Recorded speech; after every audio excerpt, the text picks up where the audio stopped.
It's been a busy 48 hours for the Montreal Canadiens, locking in Lane Hudson, Kent Hughes, and Jeff Gordon, and with their home opener tonight. Joining us now to discuss is Meeker Guerrier. Meeker, Lane Hudson, 8 years, $70.8 million, and announced today Kent Hughes and Jeff Gordon secured for 5 years. Do you like the direction the team's headed in? Well, anyone who follows the Montreal Canadiens can tell you that this is great for the organization, especially the signing of Lane Hudson for 8 years. That is great. A lot of people were worried, and I'm expecting him to have a pretty big ovation tonight because he's signed for what people thought or think is less than his market value. But the way the contract was structured, well, it makes him a very well-played player, but also in a very reasonable structure for the Habs. So under the salary cap, they'll be able to get other very good players through the years. They'll be able to pay everyone and keep them with the team. So that's great news. And that's great news and also a great job by Kent Hughes and Jeff Gordon. And explains in part why Jeff Gordon had a promotion today, because not only did he sign a contract for 5 years, for 5 extra years, but he was also promoted to president of hockey operations. And Kent Hughes is also doing a great job with the team. So to see the two main front office officers of the Montreal Canadiens have an extension for 5 years is just great, because they've done a great job with the rebuild till now. The rebuild is not over yet for the Montreal Canadiens, but the core of that team is signed through at least this next 6-7 years. So that is great for the Montreal Canadiens and great for the fans as well.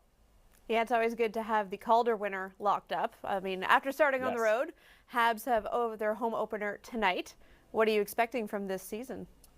Great ovation, as I said, for Lane Hudson, but also for Nick Suzuki, for Ivan Demidov as well. For Noah Dobson, it'll be his first home game, real home game with the Montreal Canadiens. And I think that a lot of people are talking about what's going on the ice, but I think that what goes on in the stands also sends a message to the National Hockey League. The way that players are treated here in Montreal, the way that all the little plays, sometimes plays that you don't necessarily involve the puck, either a back check or a good body check or just a good positioning by a player, is cheered by the fans. I think that the hockey players that have that ear or that sensibility, I can say, if that sensitivity, I mean, for the crowd cheering and the crowd knowledge, they really appreciate how the crowd here in Montreal follows their team. So I think that's also a message that you send out in the National Hockey League. We have a great team. We support them, and we will be there for them in the good, but also in the bad moments.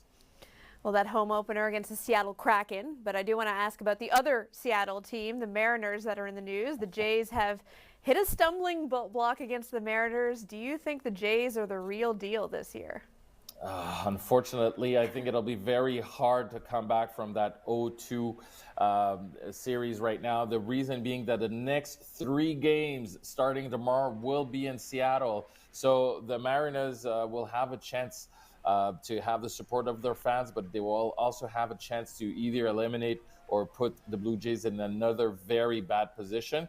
But you know what? The manager of the Blue Jays talked about it, John Snyder. He said that the Blue Jays had a very bad start this season. They had a hard time, but they were able to come back and finish first in the AL East. So I think the Blue Jays could come back, but they need to win the next game, and they need to build a momentum as well. And I think that's going to be hard because the relieving pitchers haven't done the job. The offense have bailed them out in the past, but I don't think the offense can bail out the relief pitchers this time, and it's going to be very hard if the offense is not there. All right, well, we'll end on this. Some disappointing news. Summer McIntosh pulled out of the World Cup stop in her hometown of Toronto. She's had a stellar year so far, so how much of a blow is this? Well, it's a blow for the sport, and it's a blow for her, obviously, because, you know, it's one of the rare occasions to see her on home soil. It was supposed to be at the Pan Am Sports event on October 23rd to 25th. It's really too bad. because I was supposed to be there, but also because it's Summer McIntosh, one of our top athletes here in the country. And it's pretty rare that you have top athletes like that you can't really see in their home country. It was one of those rare occasions. Unfortunately, the fans won't be there, but it's still a great event, and a lot of Canadians will be there as well. So I hope the crowd is there to support them. But it's really too bad for Summer McIntosh. But still, she's one of our greatest athletes, and we'll be around to support her for the next few years. All right, Meeker, a busy week, and we thank you as always for breaking it down. Enjoy the week. Thank you, Kelly. Take care.